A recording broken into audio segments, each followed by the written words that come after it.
Good morning, everyone, and thank you for coming. We will record. I am recording this session so we can play it back for people later if you want to use it at one of your board meetings or on your website or something, to promote what you're doing. We had 120 people signed up for this. Many of them, 10 or 15 have emailed me since and said, "Up, something came up. I can't make it." So we'll have the recording for them. But what I think is really encouraging about this and very gratifying is that this email, this invite, did not go out to just the general membership of MLR. So everyone on this call that was invited to this meeting is some Lake Association leader, an officer, someone like that. So you're representing tens of thousands of people are represented on this call, which is really exciting, I think, and very powerful.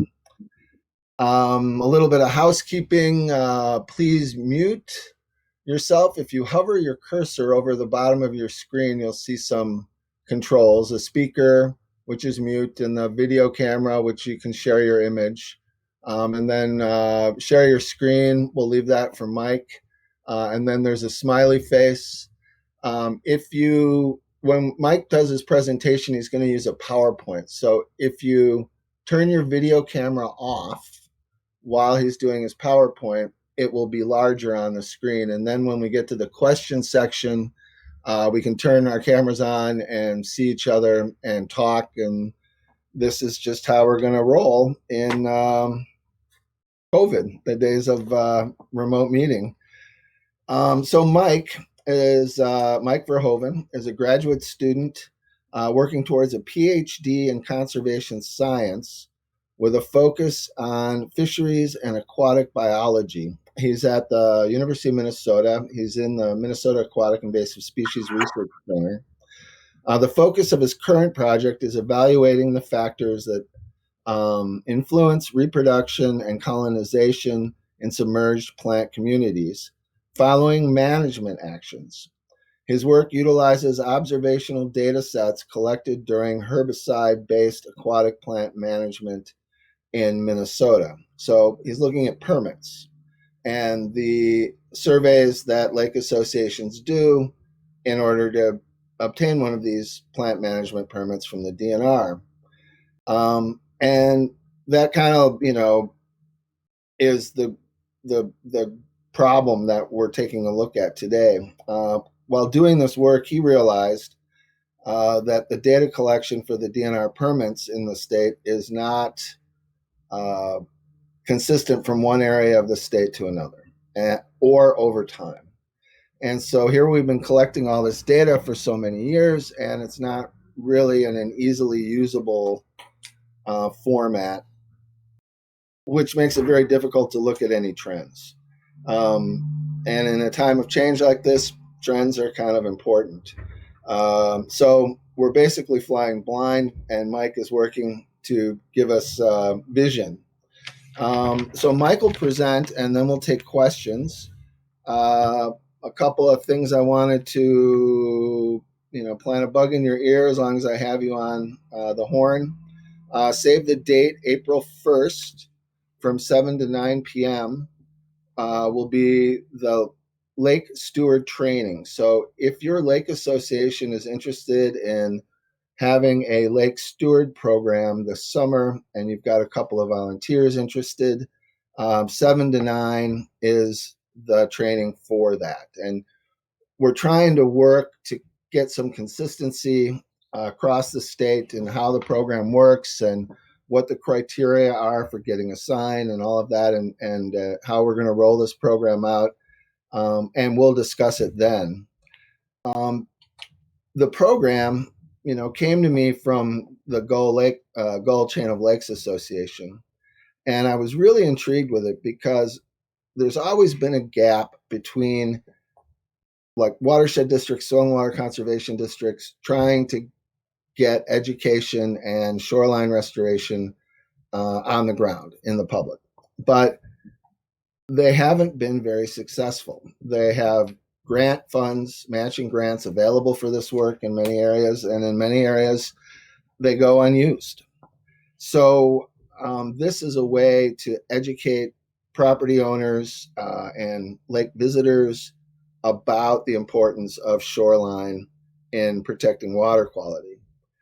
And because of the sign, Dorothy's concept of putting a sign, a beautiful sign that says Lake Steward and then has the logo of the Lake Association on it, this is a really direct way to communicate your mission to not only other lakeshore owners, and Dorothy has noticed that clusters happen. One person becomes a lake steward and then the neighbors become lake stewards. So you're communicating this mission as a lake association to the other owners and the public that's trolling past in their boats and seeing those signs and understanding, what the lake association is trying to accomplish.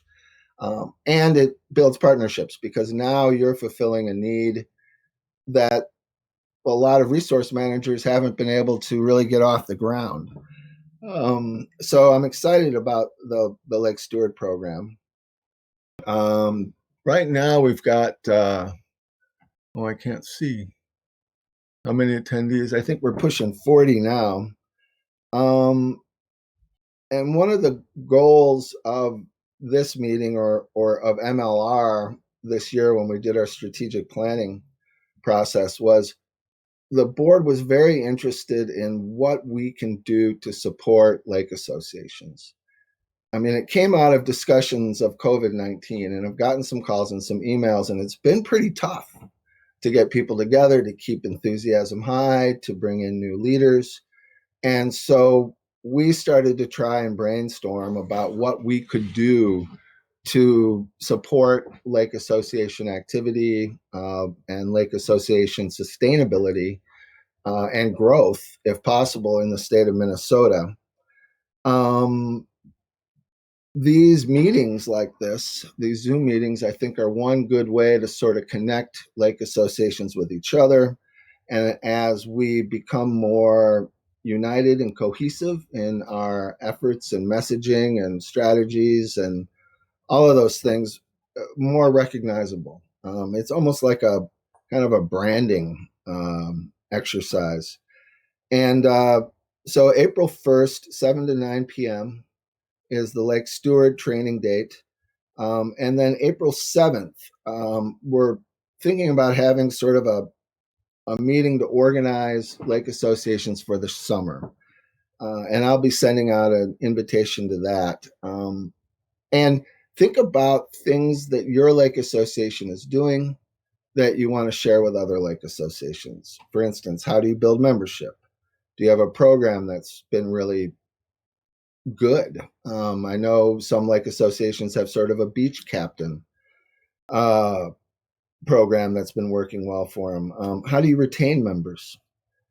How do you engage active leaders and bring them into the leadership of the organization so you don't end up in one of those situations where the president of the lake association is saying, well, I'm ready to retire, and if you want to be president, raise your hand or nominate, or you nominate the person who isn't there, which I've seen happen. And then any programs that you want, ways that you think MLR as a statewide organization could better support your lake association. And that'll be on April 7th, again at 10 to probably 11 or noon, as long as we want to go. So with that, a little bit of housekeeping, and thanks for coming, everyone. I will introduce Mike. Do you want to take over? And I'll turn my camera off and mute my mic. And if you want to ask a question while it's running, you can use the chat feature, or afterwards, we'll just kind of all come online together and unmute your mic, ask your question, and then mute your mic again so we don't get the feedback. Thanks, and have a good day. All right, before I turn off my webcam, I'd just like to say thank you, Jeff, for the introduction, and thanks for the work that MLR and the lake associations of our state and sort of the riparian owners of our state are doing. A lot of this lake management work is incredibly challenging work. It's managing in a realm of uncertainty, but the degree of care that is taken when we manage our lakes by the people who live on those lakes and recreate on those lakes, I think is tremendous. And so thank you to you all for the work that you're doing. So I'm going to share my screen now with you all and turn off my video.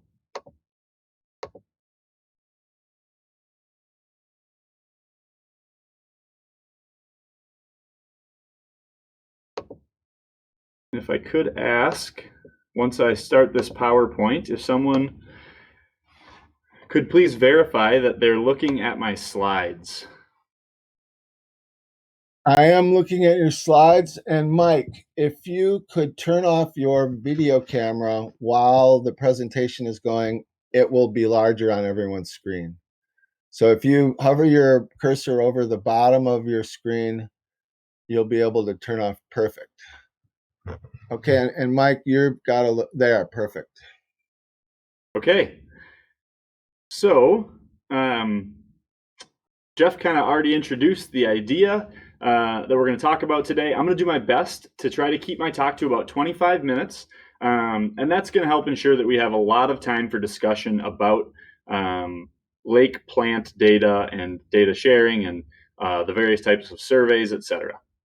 So what is it we're going to talk about today? Well, we're going to talk about this large statewide database. We'll do a little bit of how and a little bit of why we need and we have this large survey database. We'll start by talking about the types of surveys that are conducted on aquatic plants in Minnesota, giving special emphasis to the Point Intercept survey, which, as Jeff mentioned, is the way that we can look at trends across years, across the state, etc.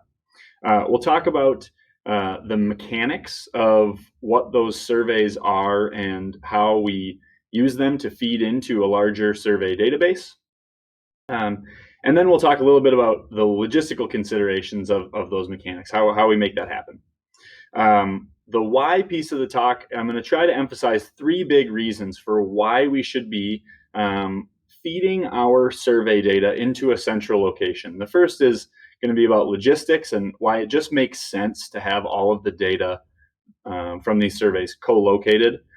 The second, I'm gonna pull from our tremendous football coach here at the U and talk about rowing the boat.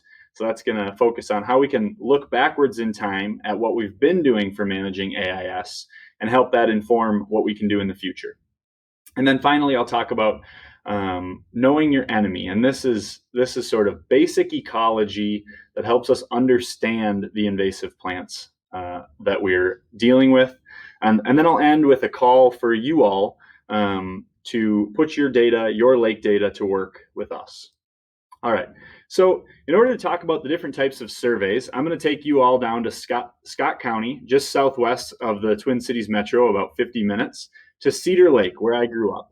So Cedar Lake is near and dear to my heart because it's where my wife and I caught a limit of bluegills numerous times, and it's where I took my old yellow lab Bailey out duck hunting through the years. And so Cedar Lake is near and dear to my heart for various reasons, and it's also the bane of my existence because it has a tremendously large population, or did have a tremendously large population, of curly-leaf pondweed. So as you probably all know, curly-leaf pondweed is one of our most widely distributed invaders in the state, and it's a plant that receives a lot of attention for management. So this plant can interact with our recreation of our lakes by sort of growing up to the surface of the lake and surface matting. It can affect water quality because its growth cycle results in phosphorus loading or dumping of the nutrients of this plant into the lake in midsummer when algae can use it.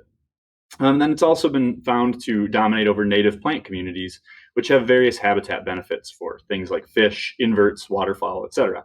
So curly-leaf pondweed is problematic, And because of that, lots of management of curly-leaf pondweed has happened on Cedar Lake. And in addition, lots of survey work of curly-leaf pondweed has happened on Cedar Lake. So I am going to take you back to, let's say, 1970, when curly-leaf pondweed first established in Cedar Lake, and think a little bit about what kind of survey we could use to find that first establishment of curly-leaf pondweed in Cedar Lake.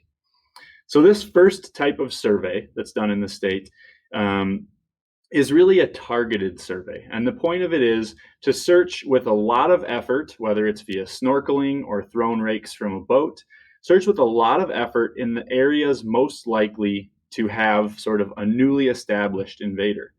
Interestingly, this is the same approach we would use if we were looking for a rare or threatened species. We would put a lot of effort into searching in the places most likely to have it. So in Minnesota, when we think about invasive species, we would often put that effort towards boat launches potentially. I've circled this mid-lake reef. Maybe that plant prefers shallow water mid-lake, or maybe the species we're after prefers those sheltered southwestern bays that I've circled on the bottom left.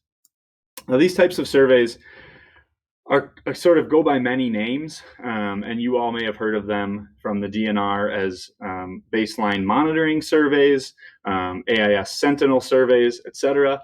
A good example of this type of survey is the University of Minnesota Extension's annual Starry Trek.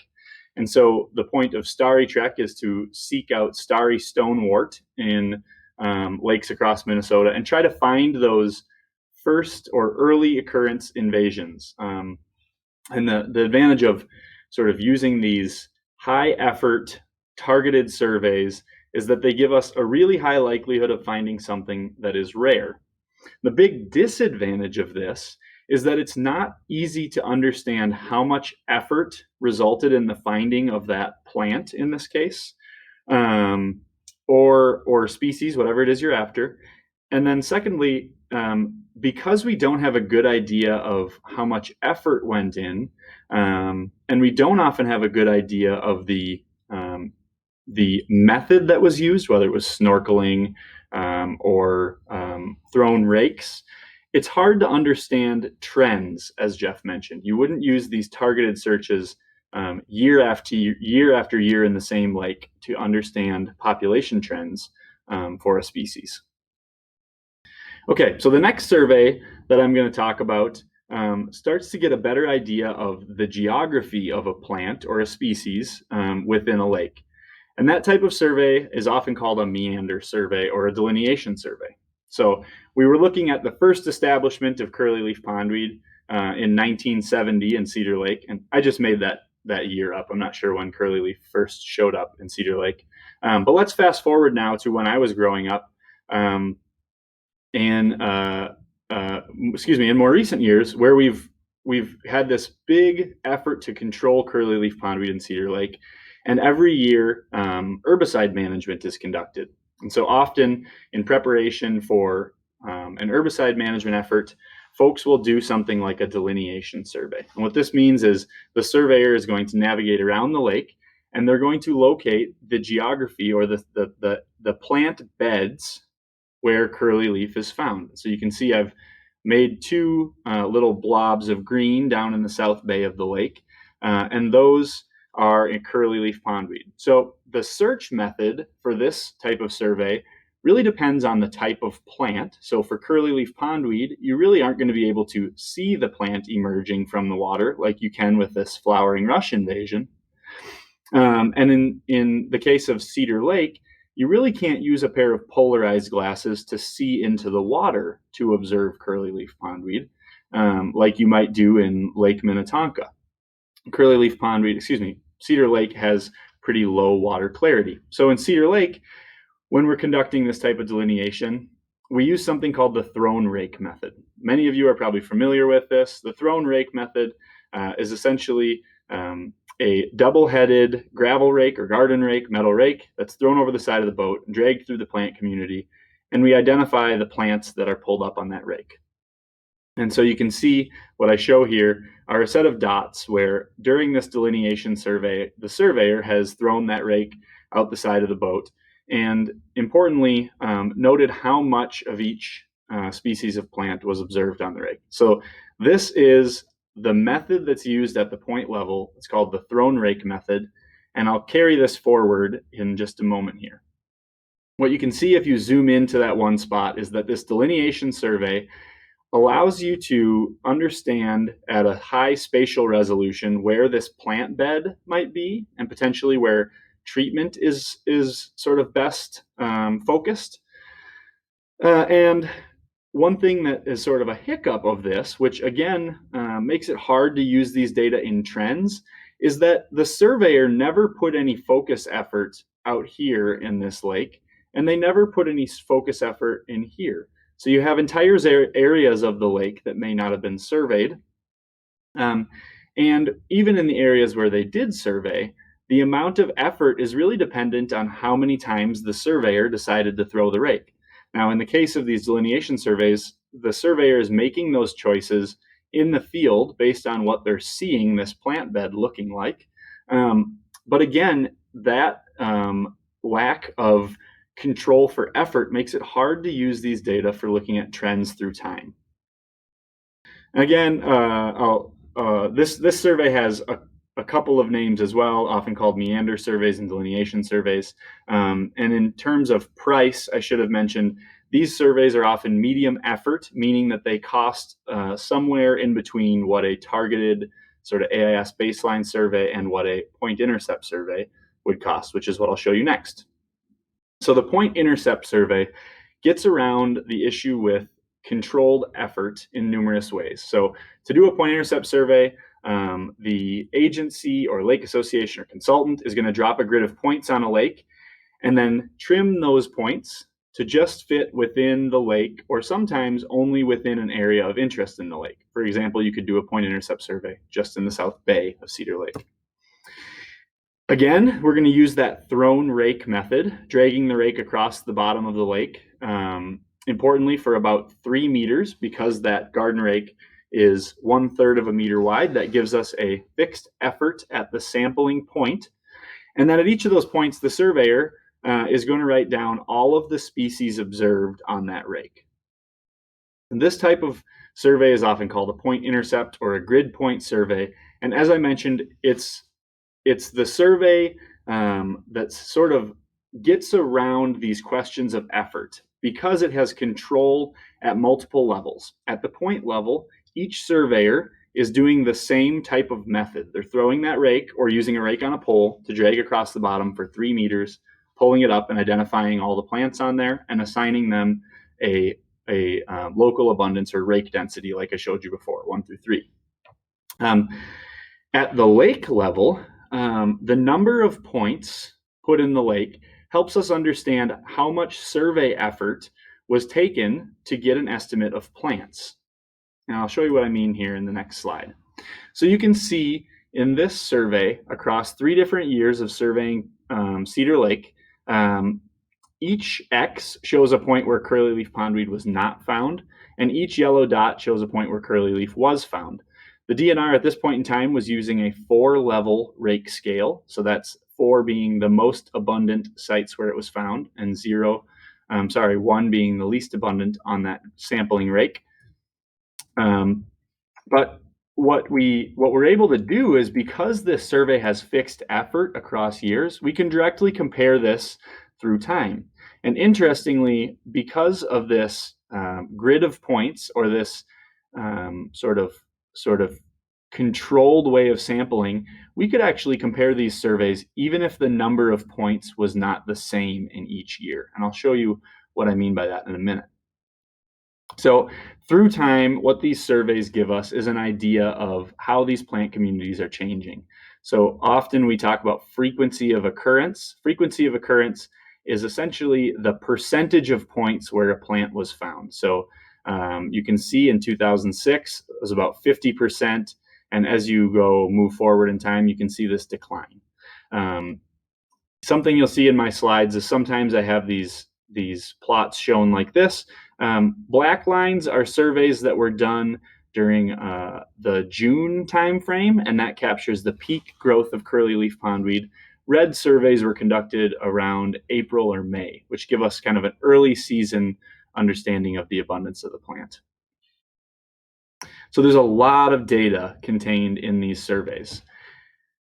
Now, I put a red box around this slide because I think there's a lot here, and there's really not, you don't really need to understand all of this. What I think is important for us to think about is that with a point intercept survey, the number of points we use per acre tells us about how precise our estimates of plant coverage are. So each of these panels shows you for a different quantity of plant abundance. So this is 10%, 20%, 30%. How your error, so plus or minus, we often give values 10% occurrence plus or minus 5%. This tells you how that error changes with the number of points per acre you place in the lake. Now, the important thing to take away here is that in all cases, the more points per acre you put in the lake, the more precise your estimate is.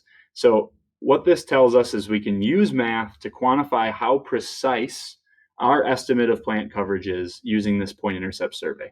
That's something we can't do with a delineation or with a targeted effort survey. And that's what makes the point intercept survey so special.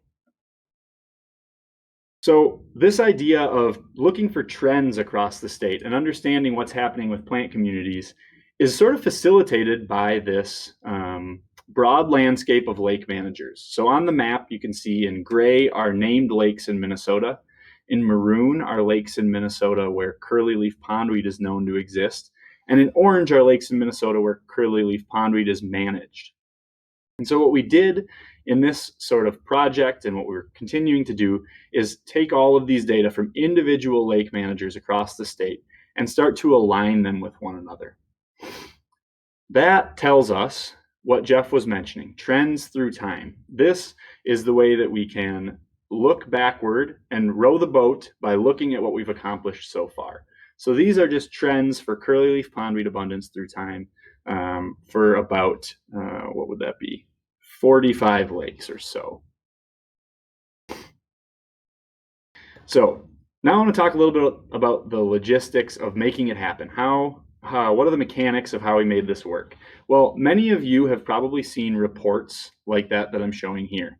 These reports are sometimes conducted by the Minnesota DNR, sometimes conducted by consultants or local government units.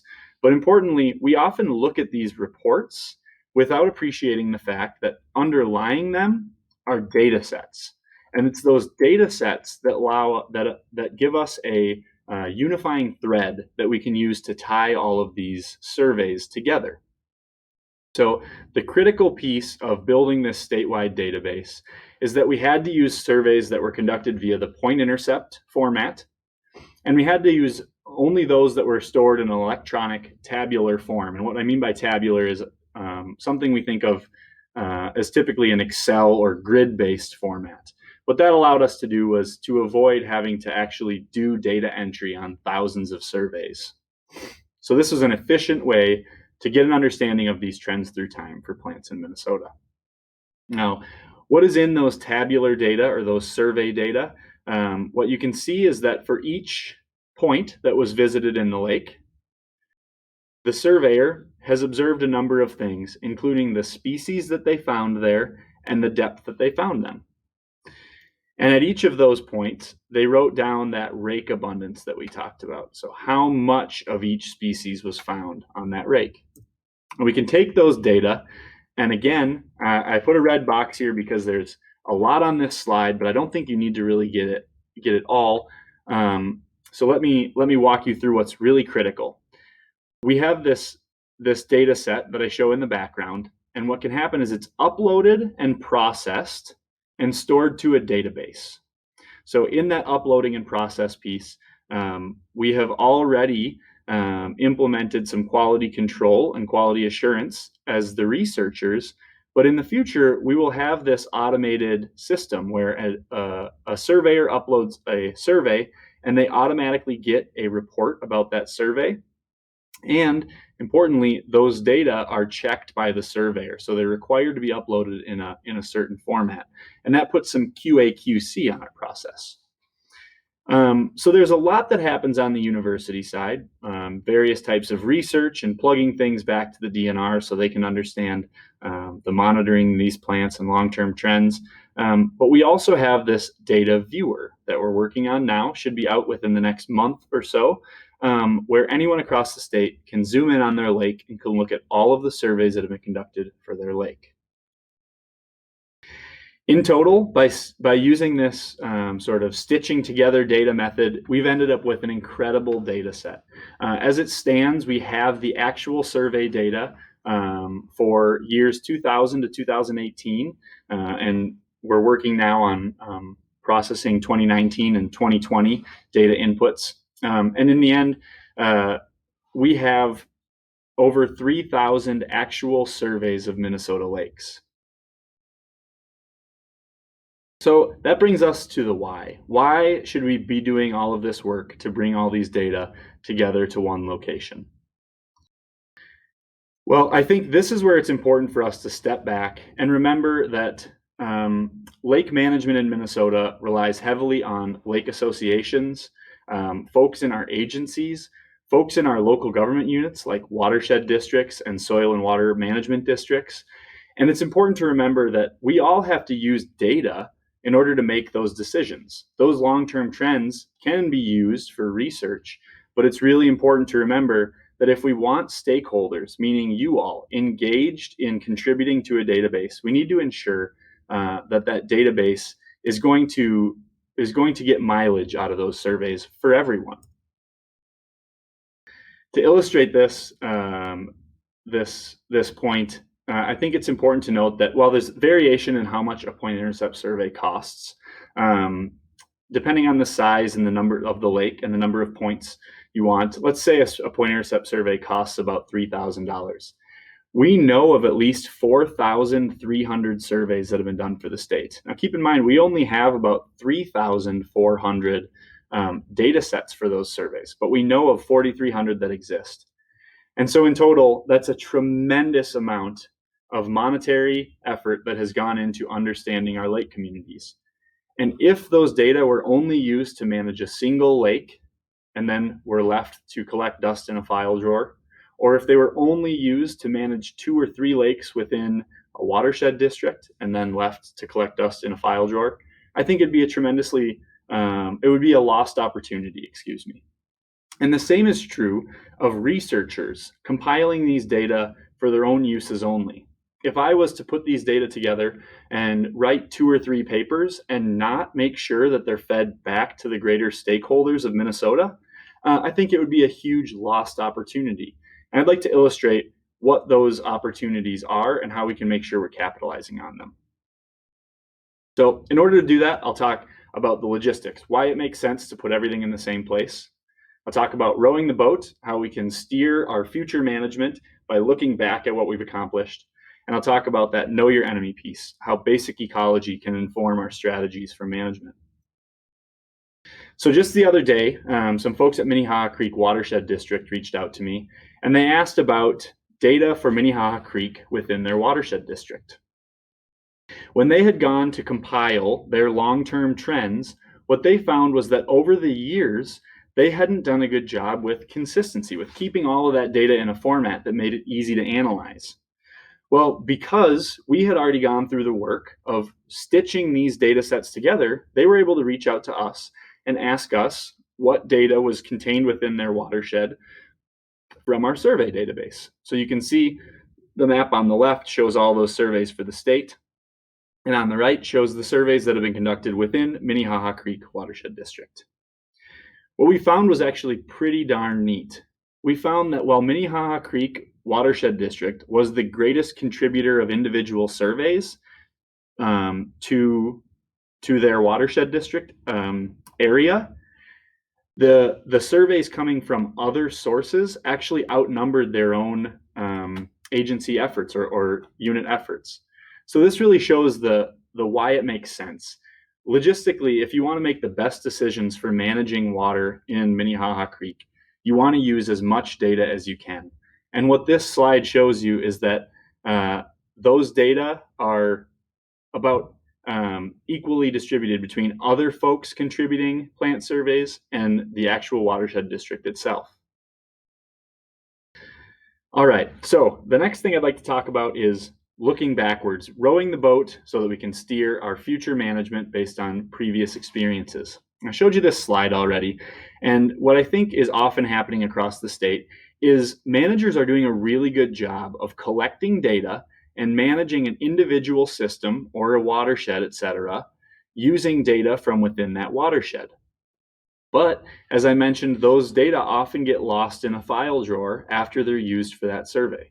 What we wanted to do was integrate those data across the state, tying together those data sets, like I mentioned, using that tabular point intercept data to stitch together this survey database in order to ask big questions about management of curlyleaf pondweed in Minnesota. So we did this, and what we found was really promising. So in terms of herbicide control of curlyleaf pondweed, we were able to show that the number of consecutive years that a curlyleaf population was managed was critical in driving it to low abundances. We also found this connection to productivity, or the degree of water clarity in the lake is sort of the proxy that we use for this. For those of you that don't feel familiar with the term productivity, it's closely related to the amount of algal growth that's in the lake. And so what we found was that we used a time-lagged approach to show that if water clarity last summer was higher, meaning you slid down to the right along the bottom of this plot, you actually saw decreases in the curlyleaf pondweed abundance, both in treated and untreated lakes. Now, there's some future work to be done here to understand how curlyleaf pondweed populations could be influencing or carrying forward through years. So this might be an artifact of last year's curlyleaf pondweed population was low, so this year's population was also low, and because curlyleaf didn't kick a bunch of phosphorus into the system, the water cleared up a bit. But it starts to point to the idea that managing water quality may have potential payoffs in terms of the response of invasive species. And then finally, thinking long-term about managing curlyleaf pondweed in the state under climate change, Minnesota is predicted to have less winter snow cover in the future. And what we found was that with less winter snow cover across the state came higher populations of curlyleaf pondweed. So all of these things can then be plugged back into our management community to ensure that at the individual lake level or the watershed level, we're using the whole state's management experience to inform our single lake management.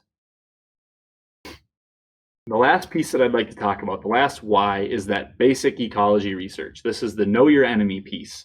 So we have these two culprits, if you will, curlyleaf pondweed and Eurasian water milfoil, that cause great impacts in the state, both often associated with recreational nuisance, both often associated with declines in native plant communities and habitat losses. And so we want to think about how these plants are interacting with their native neighbors and how they're causing those changes.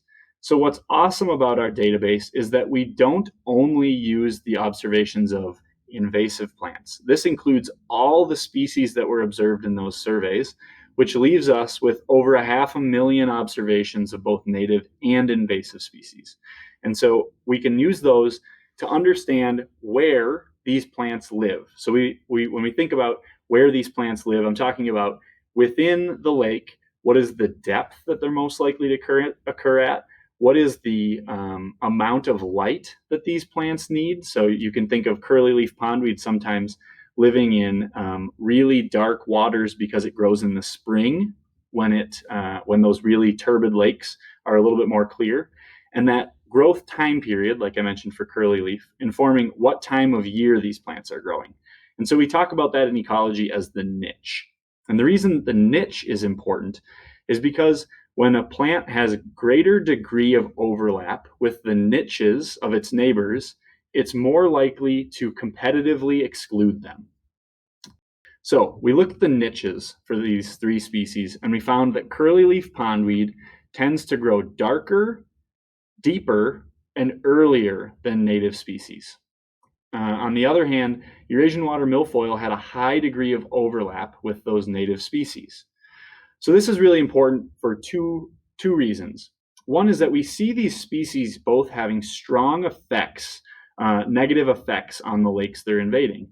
And it's important because this niche concept helps us think about how those effects are arising. For the case of Eurasian water milfoil, it's causing effects by getting right in there with the natives and throwing elbows, squeezing them out of places they're already trying to live.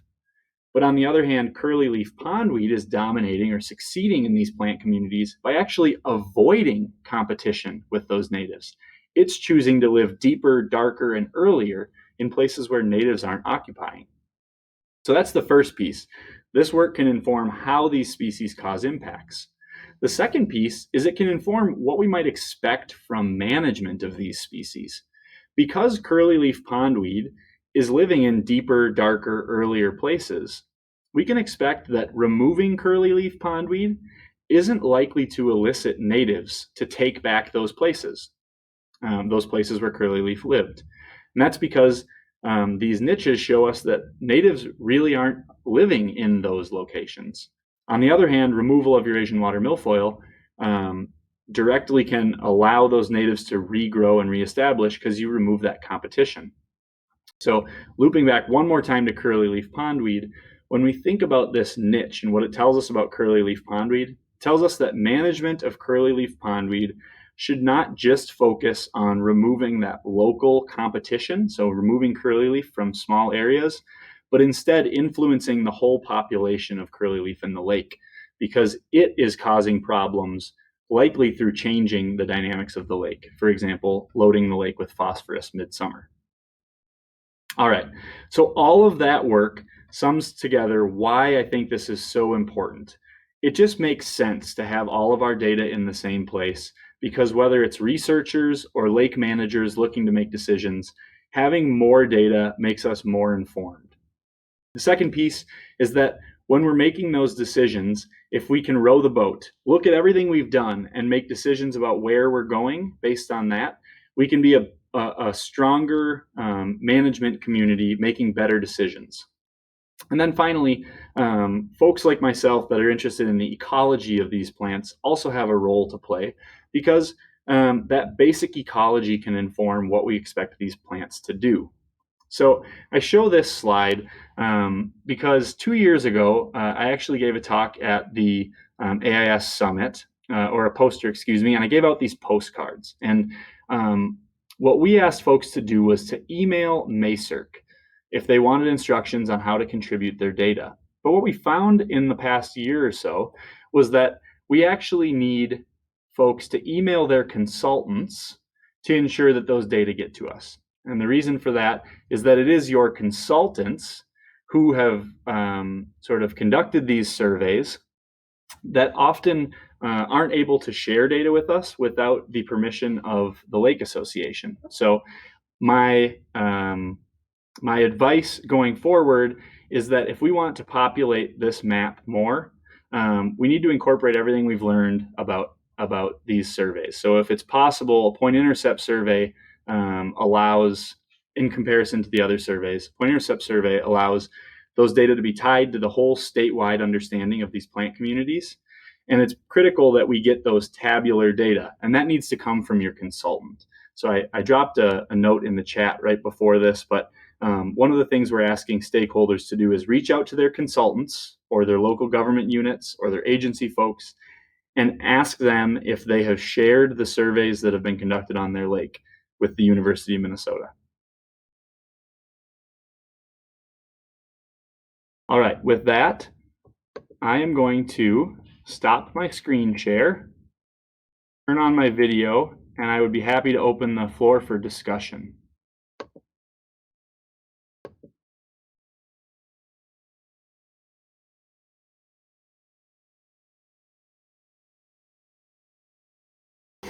Thanks, Mike. That was really great. Thank you.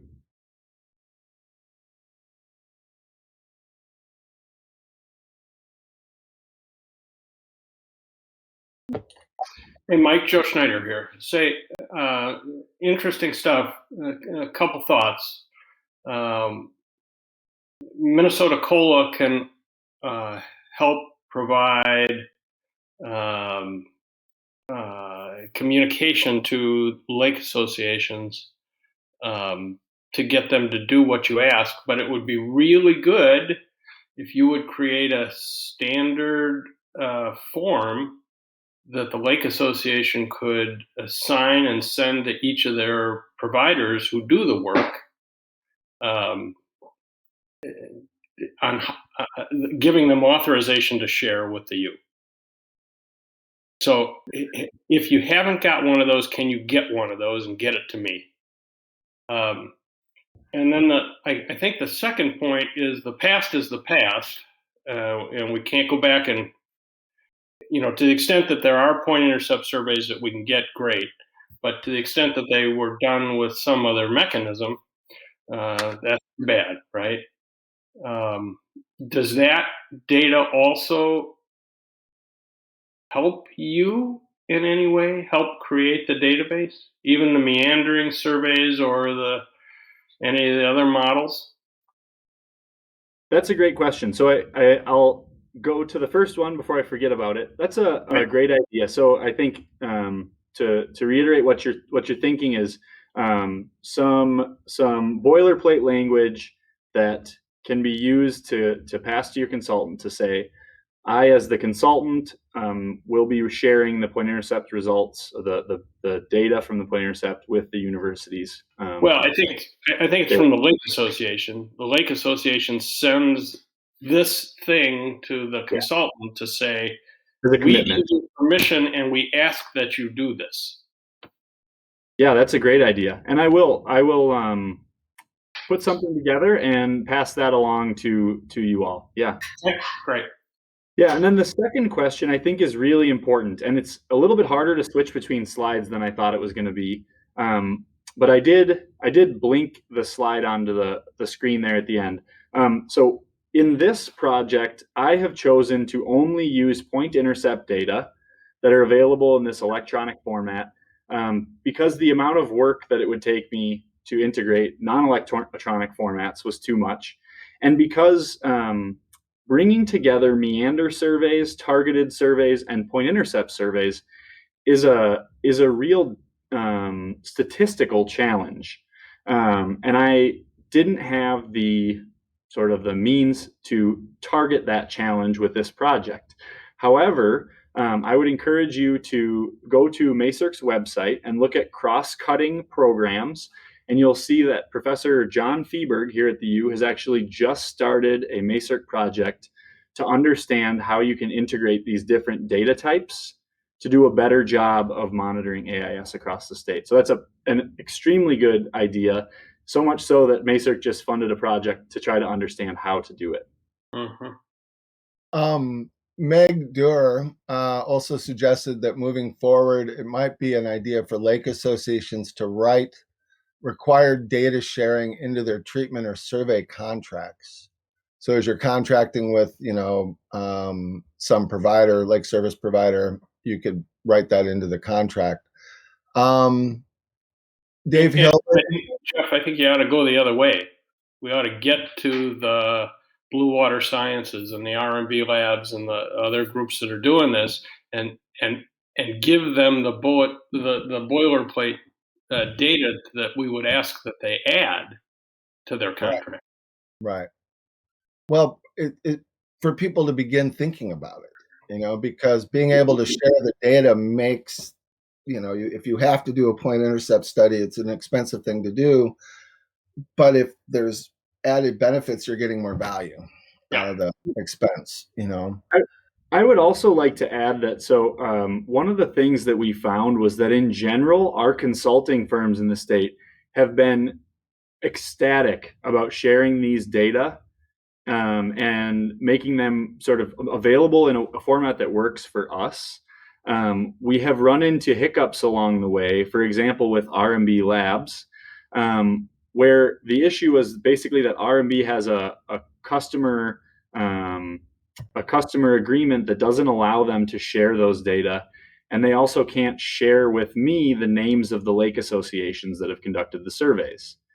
And so that's where taking this back to sort of the piece that Joe was talking about, starting at the point of contracting a survey, having that boilerplate language to make sure that R&B is going to proactively share those data with us rather than waiting on a request or waiting on their lake association to request it be sent.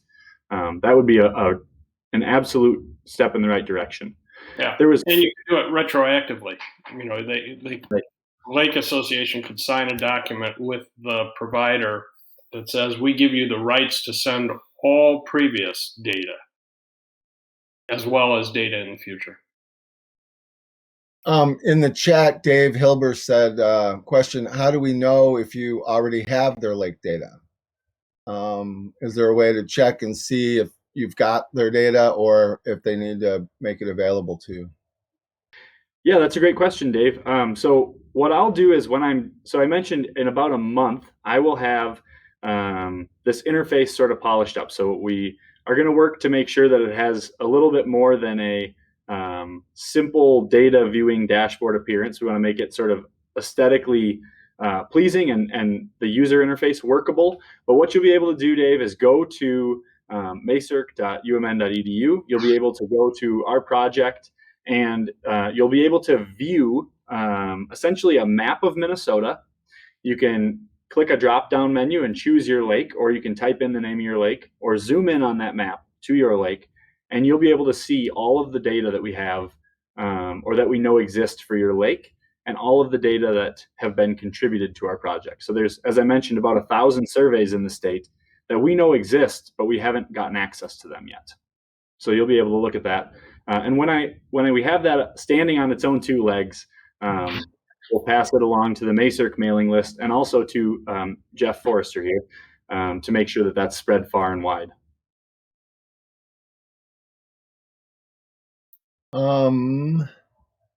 The DNR has all of our data for permits. Can this info be used? From Gordon Habenchild on Green Lake. Great question. So that starts to think about treatment information. So everything I talked about today was really focused on the plant surveys, right? And something Jeff mentioned in the intro too is that we've got a lot of information about management that's happening. So in the past is the past, right? And we can't go back and change it. But in the past, we haven't done a great job of keeping track of, for example, those shape files for treatments, or keeping track of the exact details of when a treatment happened and how it happened. And so our understanding of management is sort of limited by the data that we've collected about it. And while there might be nice shape files for Green Lake in Isanti County, there's not nice shape files for all of the lakes that were managed. So we're actually working with some folks at the DNR to ensure that in the future, those management data are sort of assembled or put into a pile in a way that allows them to be aligned with this survey database so that we can ask questions about effectiveness. Quick question, Mike. Thanks for everything. Does the DNR, do you need permission from a lake? The DNR has conducted at least 3 or 4 point intercept surveys at Big Marine Lake in the last dozen years. Do I need to tell them to give them to you, or can you just go to the DNR and say, I want to see them? Yep, great question. So the DNR contributes all of their data to us. We do a formal data request. And so we, in theory, have all of the data from DNR point intercept surveys. When you see that portal come online, it would be great if you could, if you know when those surveys were done, if you could click on your lake and verify that each of the surveys is in there, that would be the best way to ensure that all of the work for Big Marine Lake is in the database. But like I mentioned, work from the DNR should already be incorporated.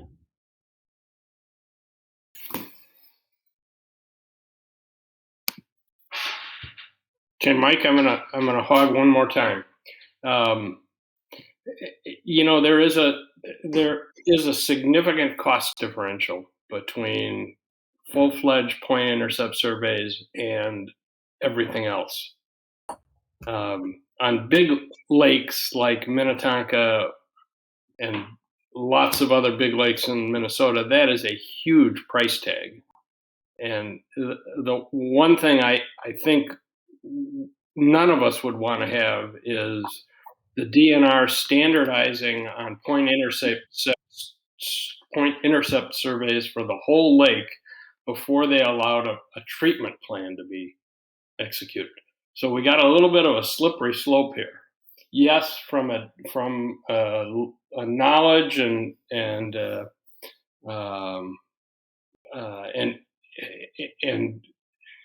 research point of view, there's tremendous value in having it standardized.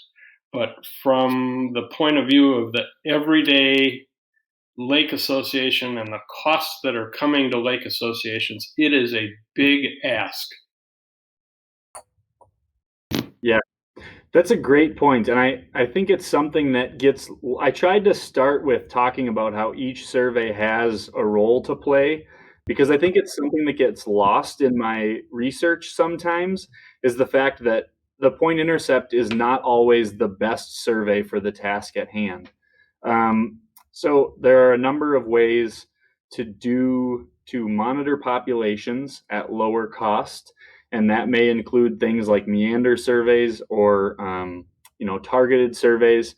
But I think it's really important for lake associations or stakeholders that are engaging with, for example, the DNR and getting these plans approved, to have an understanding of how each of these surveys provides us different information about the critters that are in the lake, the plants that are in the lake. If your lake has a population of a rare or threatened species, and it's only present at a very small number of points and small abundances in the lake, a point intercept survey will provide you with almost no information about that species during a management effort. So instead, those targeted surveys are best. So I think the idea that point intercept surveys are always the right answer is sort of not something that I want to emphasize, because you're right, Joe. It's a question of what are you trying to understand with your monitoring, and how much does it cost? Because you're absolutely right that effort can be expensive. Another option to think about, if standardized monitoring is required in a lake like, let's say, Lake Mille Lacs, right? And if Isle Bay is seeing some management in Lake Mille Lacs, there's no reason to survey the entirety of Lake Mille Lacs. So using that point intercept strategy, but limiting it to only one part of the lake, is another way to think about how to do a repeatable sort of precision controlled survey that won't be quite so expensive. But that's a good question. Sharon Natzel asked, in years when we don't do a point intercept professional survey, we have neighborhood teams doing sort of a pseudo Meander survey in their area. What strategy should we use for our volunteers to look for invasives among natives? That's a good question, Sharon. So I would point you to the MACERC Detectors program, and you may already be a AIS detector, or many in this room. And so the sort of the approaches for how to tease apart what natives versus among plants, what's native and what's invasive, does require a good amount of sort of familiarization and education with what it is you're seeing. And those data are useful. So I mentioned that project from Professor Feeberg here at the U of M. So if those people are collecting those data, it's important that they're keeping notes or keeping data, some kind of log that's helping them keep track of what it is they're doing and what they're finding. And then I would say reach out through AIS detectors to ask them how those data could be assembled in a way that's sort of unified. It's hard to know with, for example, these neighborhood team efforts. This is really a targeted or an opportunistic survey. and it's hard to control again for effort or for the mode of searching. And so the techniques for finding invasives require some education up front so that you know what you're looking for. But then keeping information about what it is you did is critical.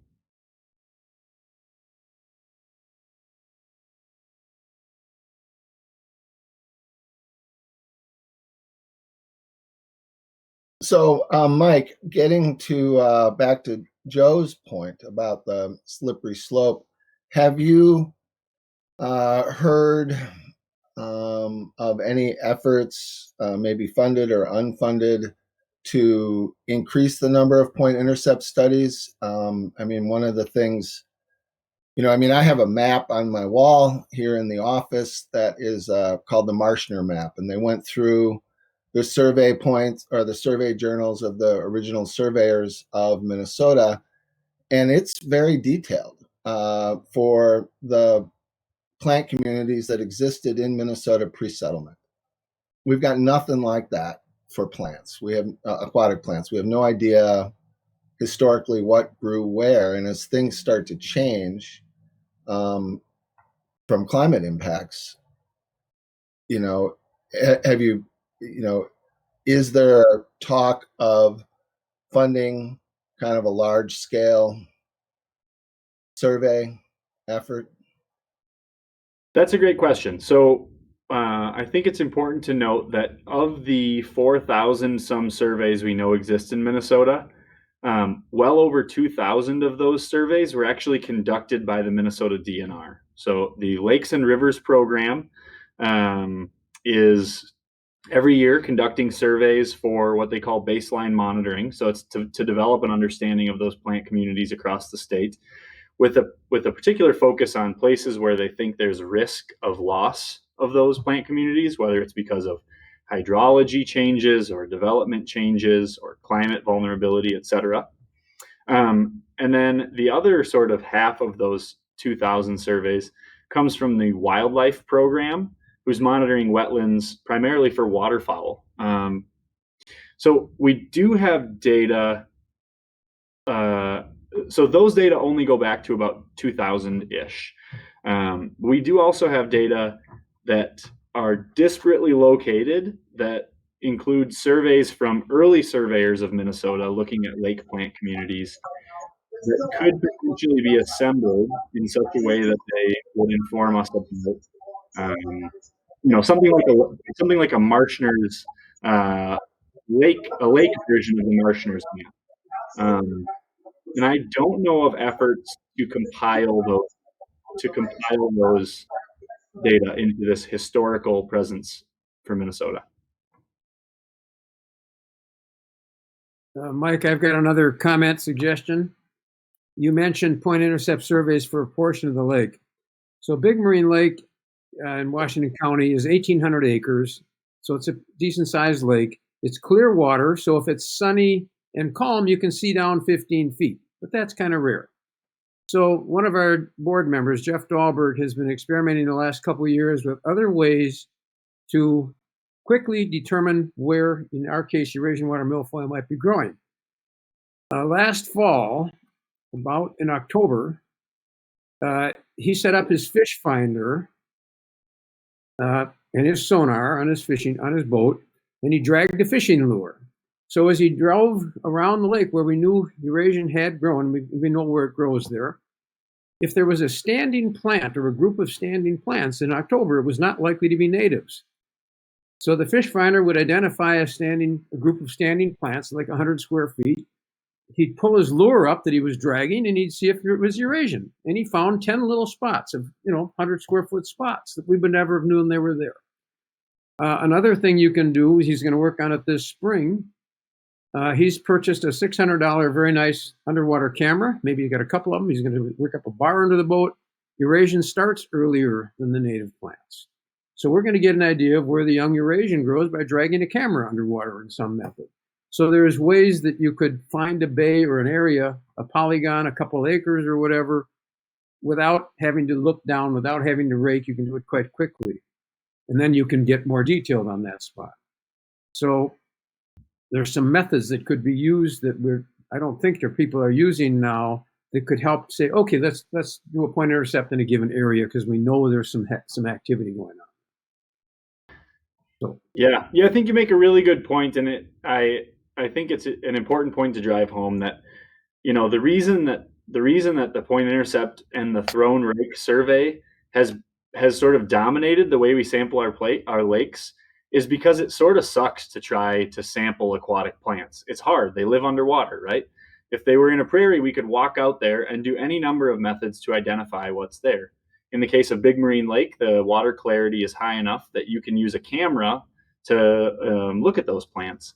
But the variability in the plant communities and the lake conditions have made the point intercept and the thrown rake method sort of the most common way to monitor plants. But there is no doubt that some clever thinking outside the box could result in better ability to identify those early small abundance or small sort of coverage populations of AIS.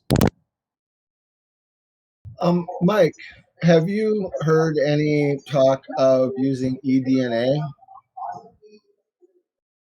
That's a great question. I don't know of any examples in Minnesota for, I think you're talking about quantifying populations. Right. Finding things and quantifying them. Yeah, so I know that is sort of the forefront of eDNA work. So for folks that don't know what eDNA is, basically everything in the environment sheds some of its DNA. And the result of that shedding is that we should be able to use DNA identification techniques to filter some water, look at the DNA that's in it, and we should find the invader and potentially find how abundant the invader is. I know that there are efforts, Jeff, to explore that in Minnesota. I don't know about using it for aquatic plants, and I don't know about using it in lakes. I got a question as far as we're talking about curly leaf and milfoil. What about flowering rush, zebra mussels, spiny water fleas, and all this other stuff? Is this thing just for curly leaf and milfoil, or is it for all of them? So the point intercept, the thrown rake point intercept survey is a way to survey aquatic plants specifically. So in those surveys, the surveys are not consistently collecting information about zebra mussels, spiny water fleas, Asian clam, etc. So it's really focused on the plants. But you're absolutely right that these plants are not the only sort of disruptions from AIS in our state.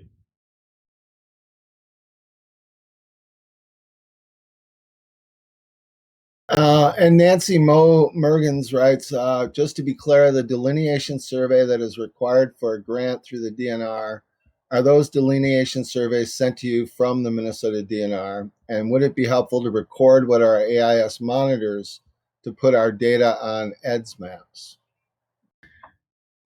I don't know about the EdMaps question. That would be something to reach out. I think it's maybe Kelly Pennington with the DNR that works on the aquatic plant EdMaps stuff. So that would be a name. Yeah. Kelly Pennington would be the person to ask about AIS monitor data input. The first question about delineation surveys, I have not requested from the DNR delineation surveys for this project. And the reason is that because those delineation surveys don't have the same degree of control that I have in point intercept data, they're harder to incorporate into this larger database.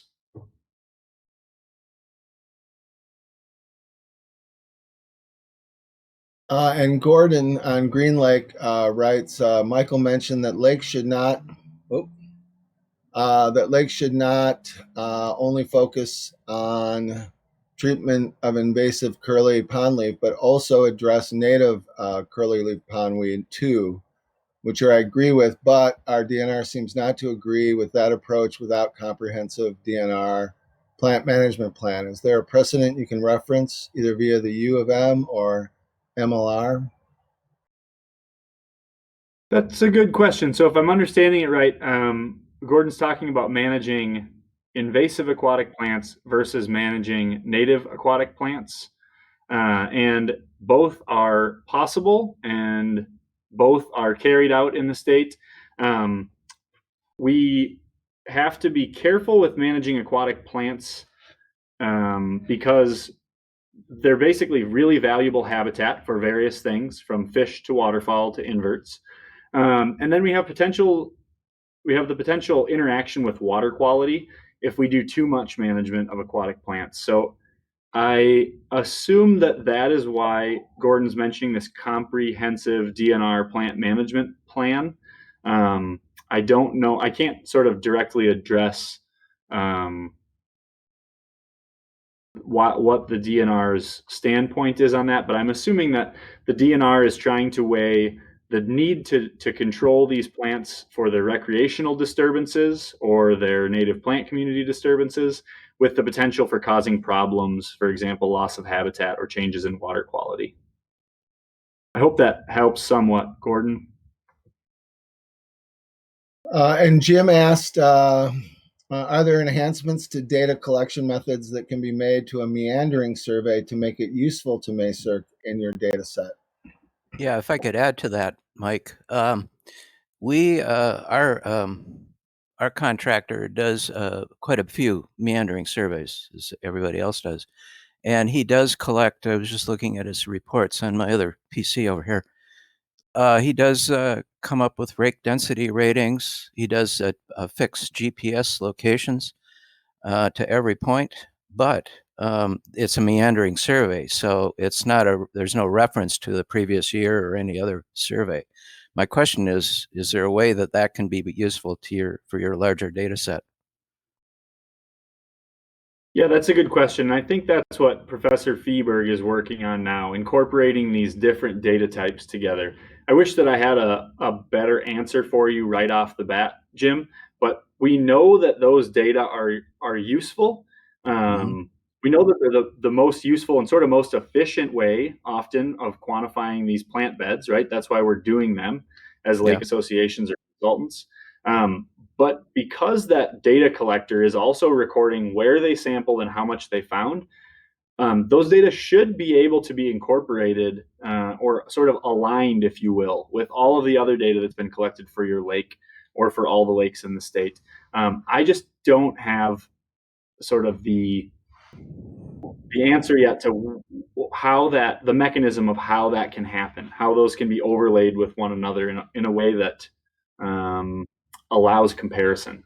Yeah, and if you could come up with some basic data collection criteria, what do you need to collect at every point, such that it becomes useful, and whatever means, if you find a way to incorporate it, that would be very useful. And then send that instruction out, that recommendation out to all the collectors. So I think there are a lot more meandering surveys than there are point intercepts.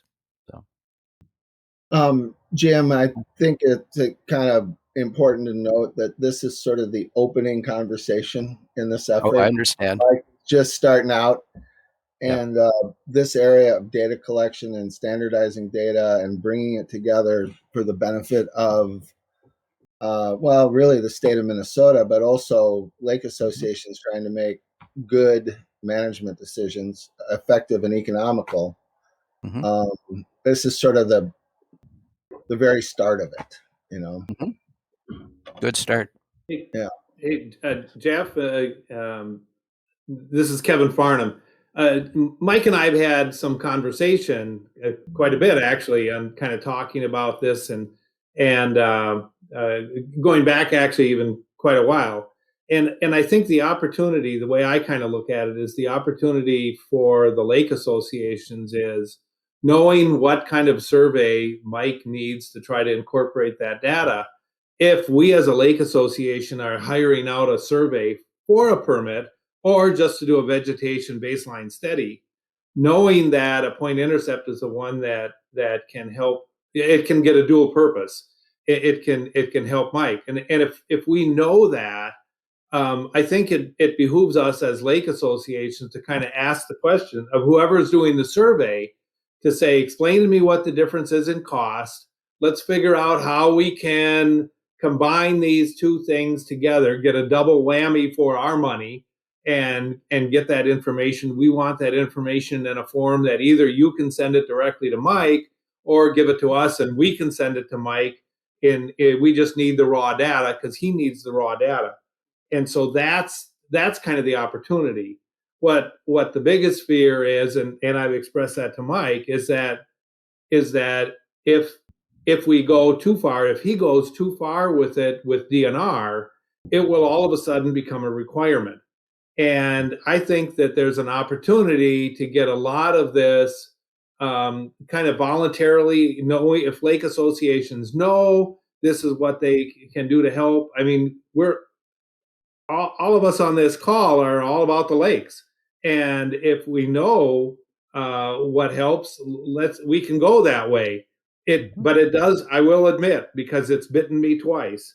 If it comes from DNR and says you must spend X money, and it's going to be a lot more than what it would be if you just did a meandering survey or something, I kind of balk at that. I don't like that, and it has bitten me on 2 occasions. So where research needs have interfered with what I need from a management and operational standpoint. But I think that's the point that Mike and I kind of agreed on, is by simply sharing this information on this call, that this is the kind of thing that we can go out and help figure it out. I think that there's an opportunity. I think the thing that we found within the Stearns County community, I chair the AIS committee for Stearns County. What we found is that so many of the lake associations don't know what to ask for, and they're kind of sold. You need a meandering. You need a point intercept. You just need a transect, and they're kind of sold whatever it is they want. So I would encourage the lake associations to go out and learn what is out there. DNR has a document. And I'm sorry, Mike, if you already mentioned that. DNR has a document that talks about that they've just defined what a meandering survey was to try to get consistency. If you go look at the Stearns County website and get into their invasive species area, which is under environmental services, about 3 years ago, maybe 4, working with one of the consultants in the state, he and I put together just a guideline document to say, here's what different surveys are. You might get asked about this, this, or this. And here's some of the advantages to doing that. I mean, I'm not here to sell that document, but it's just it's like a very, very basic. The idea is, if you don't know what to ask for, you could get sold a bill of goods.